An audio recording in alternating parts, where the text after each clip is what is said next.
Hello, this is Alvin Boyette with Alvin's Transformers World Show and Tell Collector's Corner, or STCC video for Thursday, March 19th, 2009.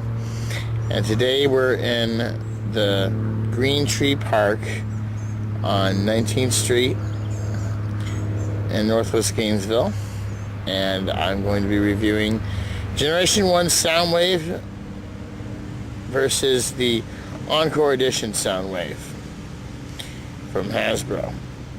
There is also a reissue SOUNDWAVE from Takara. We will use the terminology reissue for Takara remakes and Encore Edition for Hasbro remakes, because those are the respective companies that make those remade toys. And here we go. Our review of SOUNDWAVE G1 and Encore Edition. This is the Generation 1 SOUNDWAVE. This is the Encore Edition SOUNDWAVE. If you look closely, my Generation 1 does have some wear, and this case, as most SOUNDWAVEs do, the case is open. The head's really funny. Watch this. See? His head won't stay up, so on this one I had to turn his head slightly, a little more than slightly, to get his head to stay up. So it's just, well, the wear and tear came before me. This particular G1 was found as is, no belt clip. I want to show the trademark.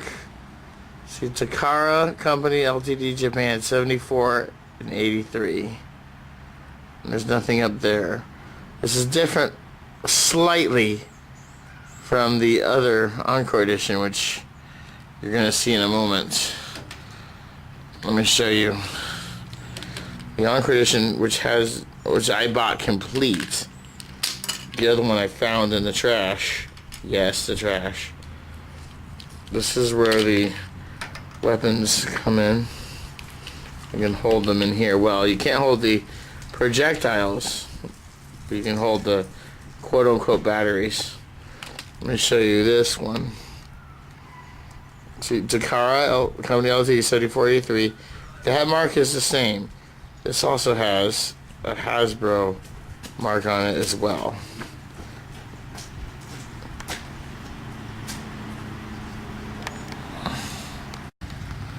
This is the Generation 1 version, standing up and fully transformed. And as you can see, the cassette holder is a single depth, which is different from the Encore Edition I have here to the right.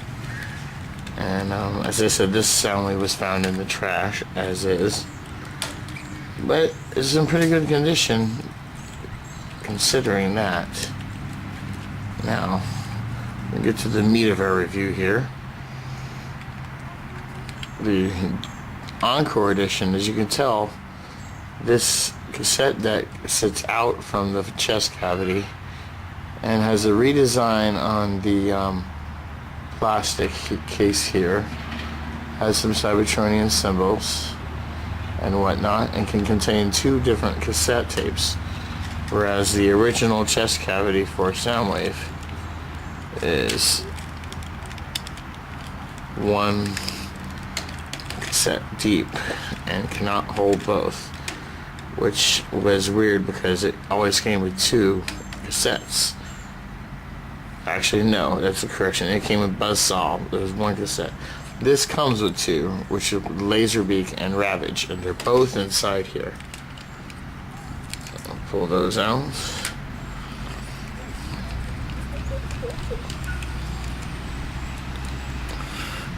The one in front has to be pulled back a tad to come out.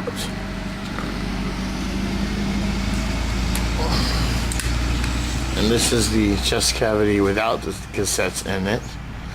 I'm about to transform that SOUNDWAVE. This is Ravage, and this is Laserbeak here. These are the 2 SOUNDWAVEs, as you can tell. this new one, obviously a lot cleaner. The main point is, the only true difference is the chest cavities. And also, this is one piece. The play button and all the buttons are one piece. Whereas on the Generation 1, as you can see, they're separate. The play is in the middle, and then the reverse and fast forward are on the sides. And they're not attached as a one whole button like this is. Besides the chest cavity and the buttons, they are completely identical. And both versions you must put the decals on yourself. And these are undressed without the weapons. And now I'm going to dress them with the proper weapons. Now this is Soundwave fully dressed. He's got his missile launcher here and the infamous cannon, shoulder cannon, and it can also change to electromagnetic pulses if he needs to jumpstart any other Transformers on his way. Soundwave is a security officer, and he's also a science officer as well, which is double duty, and he's very important to the Decepticon cause. He doesn't have a lot of personality because he's one of the ancient robots, which is why he speaks. He's the only one that speaks like an actual robot. This is Laserbeak. He is the spy and espionage officer for Soundwave. He is mainly into spying on the Autobots whenever possible. He does have weapons, which I will address soon. However, he does not normally use his weapons. As I said, he's mainly for spying jobs. His brother Buzzsaw is the one that usually involves himself violently, but Laserbeak can very well defend himself if need be. This is Ravage. He is also one of the newer Transformers in the movie coming up in July. They've added him. It is not said whether or not Soundwave is there, but Ravage has been added to the new movie. I'm holding him because he does not stand up very well.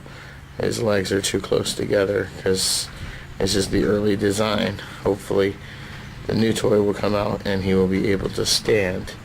But at any rate, this is Ravage. Now when you have his missiles on the side, he can stand.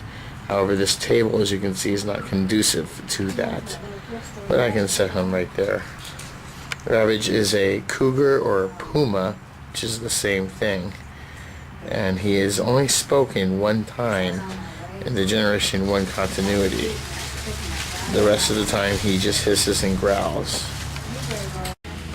These are Laserbeak's cannons and jetpack with air intake for faster flying and to help propel him off the ground or wherever he's at, or off Soundwave's shoulder.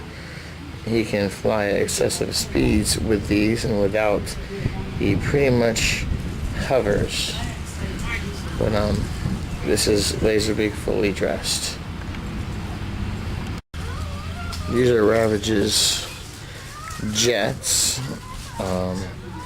Something he's not actually used. I don't recall ever seeing him use these in the show, so we're going to guess that they're jets and used for propulsion. With the legs, it doesn't quite make sense, but that's what they look like. Once again, Ravage did not have this in the show, and if he did, it was maybe a frame or two. Oh, God.